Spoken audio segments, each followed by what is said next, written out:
అందరికీ నా నమస్కారాలండి. రెడీనెస్ ఏదైతే ఉందో దాంట్లో క్లాస్ 8 డే 13కి రావడం జరిగింది. Let us read and reflect. మనం చదివి రాయాల్సి ఉంటుంది. ఇక్కడ మనకొచ్చేసి the wit that won hearts అనేది ఇవ్వడం జరిగింది. ఇది తెనాలి రామకృష్ణ గారికి సంబంధించినటువంటి పాఠ్యాంశం ఇది 8th క్లాస్లో ఏవైతే మనకి పూర్వీ సిరీస్ బుక్స్ ఉన్నాయో వాటిని బ్లూమింగ్ మైండ్స్గా ఇవ్వడం జరిగింది. అందులో మొదటి పాఠ్యాంశమే the wit that won hearts. దీని యొక్క సమరీ అనేది ఇక్కడ మీకు ఇవ్వడం జరిగింది. అదిగోండి టోటల్ పాఠ్యాంశం సమరీ, అట్లానే లైన్ టు లైన్ ఎక్స్ప్లెనేషన్ అనేది ఇవ్వడం జరిగింది. అండ్ టోటల్ ప్లేలిస్ట్ అనేది డిస్క్రిప్షన్లో మీకు అవైలబుల్గా ఉంటుంది. కథ పూర్తిగా ఇక్కడ సమరీ ఇచ్చారు కానీ యాక్చువల్గా అంత వివరంగా లేదు. బట్ మనకేంటంటే ఇక్కడ ప్యాసేజ్ రూపంలో అయితే ఓకే, దాన్ని ఒకసారి వినిపిస్తే ఈజీగా మనకైతే చక్కగా అర్థమవుతుంది. Let us read and reflect. The wit that won hearts is a delightful story from Vijayanagara empire. Vijayanagara సామ్రాజ్యం ఏదైతే ఉందో దానికి సంబంధించిందే the wit that won hearts అనేటటువంటి ఈ అద్భుతమైనటువంటి కథ. చాలా చక్కగా ఉండేటటువంటి కథ. The wit that won hearts అంటే చమత్కారం, చతురత ఎవరిది? రామకృష్ణుడిది. అది హృదయాల్ని గెలిచిందనమాట. ఎవరి హృదయాల్ని గెలిచిందనేది చూద్దాం. Showing how Tenali Rama uses ఈ sharp mind and gentle humour to settle a conflict between king Krishnadevaraya and queen Tirumalambal. చూడండి, రాజుగారికి రాణిగారికి మధ్య విభేదాలు వచ్చినాయి. తెనాలి రామకృష్ణుడు తన యొక్క గొప్ప చమత్కారంతో ఆ యొక్క గొడవని మాయం చేస్తాడు. ఆ గొడవ పడ్డం అనే దాన్ని తీరుస్తాడు. జనరల్గా భార్యాభర్తల మధ్య మూడో వ్యక్తి వెళ్ళకూడదు. వెళ్తే చెరుగ్గడ కిందే ఇక అనమాట పిప్పి అయిపోతారు. అయితే ఇక్కడ చాలా చాలా నేర్పుగా ఓర్పుగా తెనాలి రామకృష్ణుడు చేసినటువంటి అద్భుతం అన్నమాట ఇది. ఎందుకంటే రాజుగారు రాణివారికి అపాయింట్మెంట్ కూడా ఇవ్వట్లా, ఎవరు కూడా రాణిగారి గురించి కూడా వినట్లా. ఎందుకు? ఏం జరిగింది వాళ్ళిద్దరి మధ్య? The trouble begins when the queen yawns. రాణివారు ఆవలించారండి, అంతే. యాన్ అంటే ఆవలించడం. ఆవలిస్తే కొంతమంది పేగులు లెక్క పెడతారంటారు.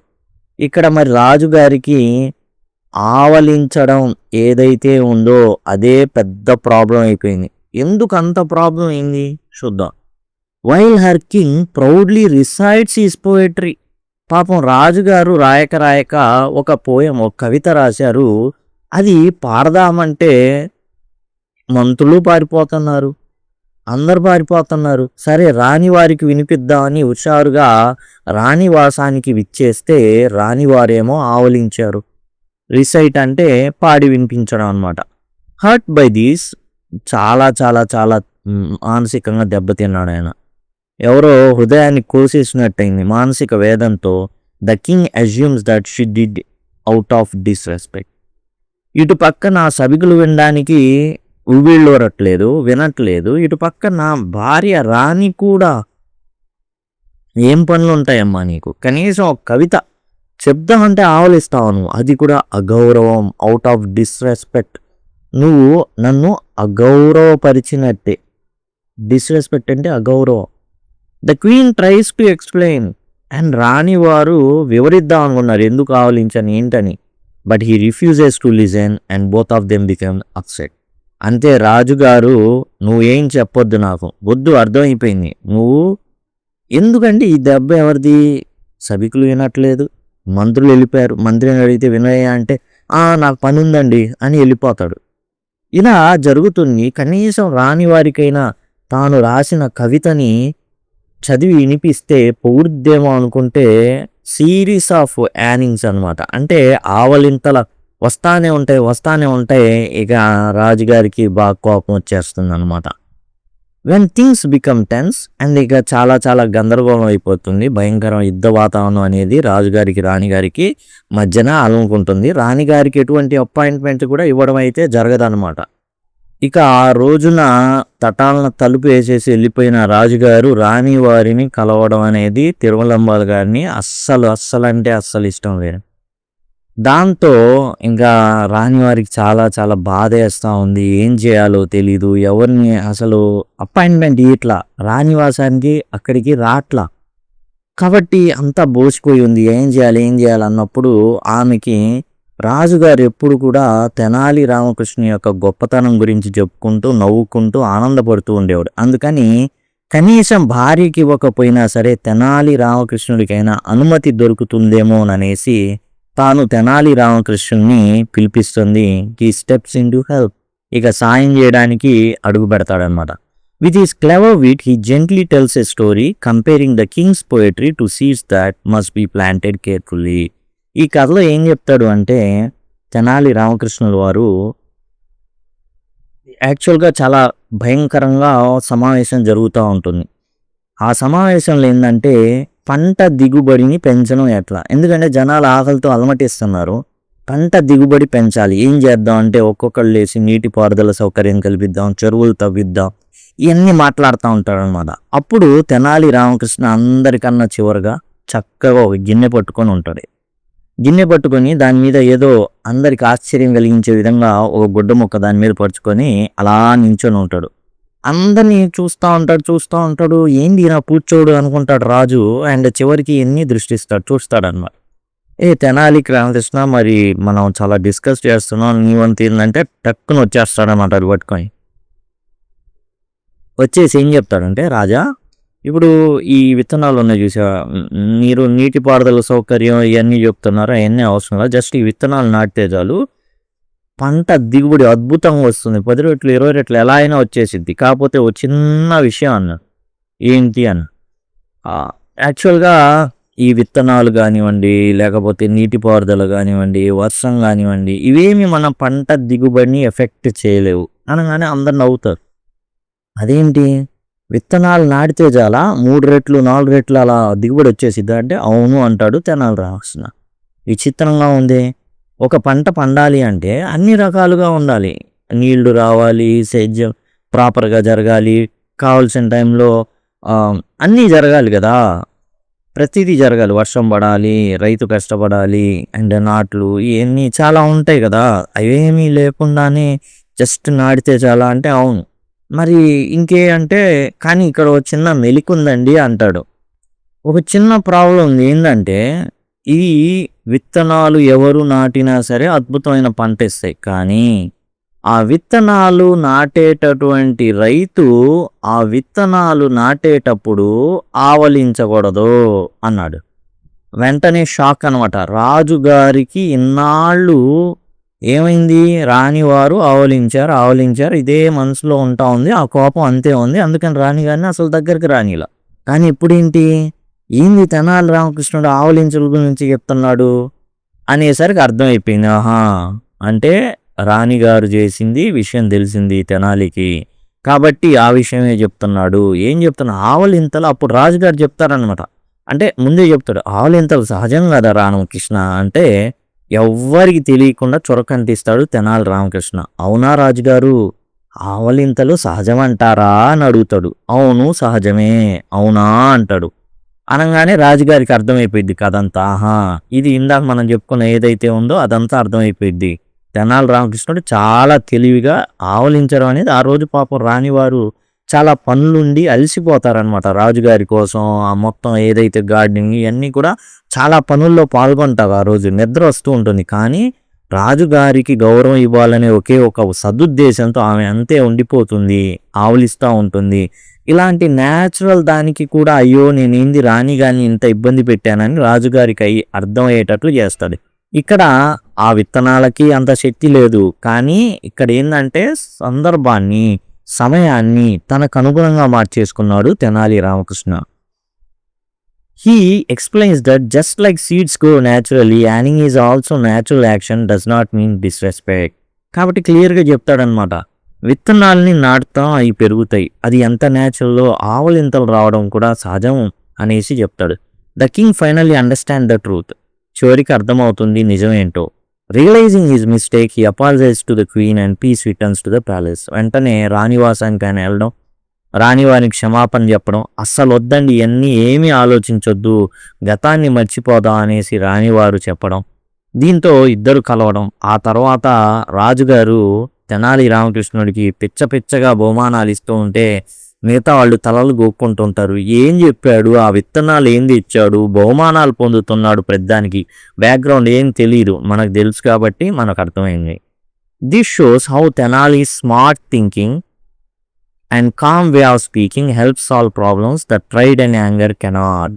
కాబట్టి తెనాలి యొక్క అద్భుతమైనటువంటి ఆలోచన శక్తి కానివ్వండి, అండ్ ప్రశాంతంగా పనులు చేసుకునేటటువంటి నేర్పు కానివ్వండి, సమస్యలన్నిటినీ కూడా సాల్వ్ చేస్తుంది. అండ్ గర్వం, కోపం ఏదైతే ఉంటేనే బలవంతులు అనుకునేవి ఉంటాయి, అవేమీ బలమైనవి కావు. ప్రశాంతంగా ఉండి పనులు చేసుకోవడమే బలమైంది అనేటటువంటి విషయాన్ని తెనాలి రామకృష్ణుని ద్వారా మనకిదైతే అర్థమవుతుంది. ఇక ప్రశ్నలు అనేవి చూద్దాం. Why did the king feel offended during the poetry recitation? ఈ రిసైటేషన్ ఏదైతే ఎందుకు రాజుగారు కోప్పడ్డారు? Why did the king feel offended during the poetry recitation? ఏదైతే పోయిటరీ మరి చదవడం ఉందో, ఏంటంటే ఇది RECIT రిసైట్ అవుతుంది, అండ్ RECITATIO అనేది రెసిటేషన్ అవుతుంది. ఇప్పుడు ఏం జరిగింది అంటే, queen yawns while the king proudly recites his poetry. ఇది మొదటి ప్రశ్నకి సమాధానం అవుతుంది. Queen yawns while the king proudly recites his poetry, ఇది మొదటి ప్రశ్నకైతే సమాధానం అయితే అవుతుంది. క్వీన్ రిసైట్స్ అనమాట, క్వీన్ యాన్స్. తర్వాత what did queen do when the king became upset? రాజుగారికి చాలా అప్సెట్ అయిపోయాడు ఆయన. ఆలోచిస్తుంది ఏంటి నేను చదువుతుంటే అనేసి. అప్పుడు ఆమె ఏం చేసింది అంటే, షీ ట్రైడ్ టు ఎక్స్ప్లెయిన్. ఆమె చాలా ప్రయత్నించింది ఏం చేద్దామని, ఎక్స్ప్లెయిన్ చేద్దామని. అలా కాదండి, నేను చాలా పనిలో ఉన్నానండి ఈరోజు, ఇట్లా చెప్దామని ట్రై చేసింది. విన్నారా? వినలా. How did Tenali Rama explain the queen's yawning? Yawning యాక్చువల్గా ఈ ఆవలింత అనేది రాజుగారు ఎలా తీసుకున్నారు? ఒక అగౌరవంగా తీసుకున్నారు. How did Tenali Rama explain the queen's yawning? ఇప్పుడు రాణి వారు ఆవలించారు కదా, దాన్ని తెనాలి రామ ఏమని వివరించాడు అంటే, యానింగ్ ఈజ్ న్యాచురల్ అనేది చెప్పాడు. యానింగ్ ఈజ్, ఆవలించడం అనేది సహజం, yawning is natural. And teacher పాఠాలు చెప్తుంటారు, స్టూడెంట్స్ ఏం చేస్తారు? ఆవలిస్తారు. అప్పుడు కోప్పడకూడదు, యానింగ్ ఈజ్ న్యాచురల్. అరే నా పాఠం చెప్తుంటే నీకు నిద్ర వస్తుందేరా అని అనకూడదు అనమాట. What change took place in the king after listening to Tenali Rama? ఎప్పుడైతే తెనాలి రామ యొక్క ఈ కథని విన్నాడో అప్పుడు రాజుగారికి ఎలాంటి మార్పు వచ్చింది అంటే, కింగ్ రియలైజ్డ్ హిజ్ మిస్టేక్. రాజుగారు ఏం చేశారు? తన యొక్క మిస్టేక్ ఏదైతే ఉందో ఆ మిస్టేక్ని గ్రహించారు. King realised his mistake. తాను ఏదైతే తప్పు చేశారో ఆ విషయాన్ని గ్రహించారనమాట. What qualities Tenali Rama helped solve the problem? ఎలాంటిది అంటే, smart thinking and calm way of speaking అనేది హెల్ప్ చేసింది.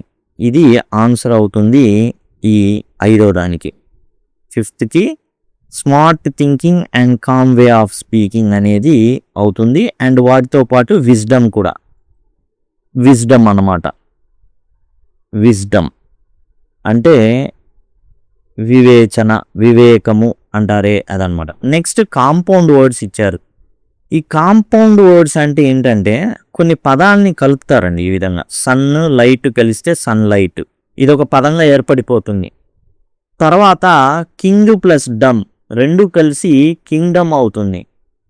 ఆ తర్వాత ఎవ్రీ ప్లస్ డే కలిసి ఎవ్రీడే అవుతుంది. చూడండి, ఇలా సన్ వేరు, లైట్ వేరు.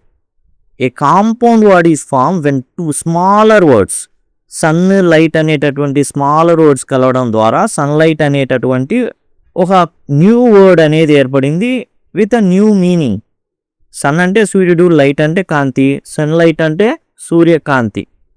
కింగ్ అంటే రాజు, కింగ్డమ్ అంటే రాజు ఉండేటటువంటి రాజ్యం వేరనమాట. ఎవ్రీడే ప్రతిరోజు, ఈ విధమైనటువంటి అర్థాలైతే ఉంటాయి. నెక్స్ట్ కాంపౌండ్ వర్డ్స్లో 3 రకాలు ఉంటాయండి. క్లోజ్డ్ కాంపౌండ్స్, ఒక రకంగా చెప్పాలంటే first stage of last stage అని చెప్పుకోవాలి క్లోజ్డ్ కాంపౌండ్స్ అనేది. ఎలా అంటే ఫస్ట్ ఓపెన్ కాంపౌండ్స్ ఉంటాయండి. అంటే ఏంటంటే 2 పదాలు కలిపినప్పుడు అదిగోండి ఇట్లా డైనింగ్ టేబుల్, ఇక్కడ గ్యాప్ అనేది ఉంటుంది, డైనింగ్ టేబుల్ గ్యాప్ అనేది ఉంటుంది అనమాట.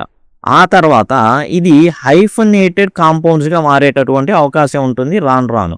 మధ్యలో ఈ గ్యాప్ ప్లేస్లో అదిగోండి మదర్ ఇన్ లా, చూడండి ఈ విధంగా ఏమవుతాయంటే హైఫన్స్ వస్తాయి, మదర్ ఇన్ లా.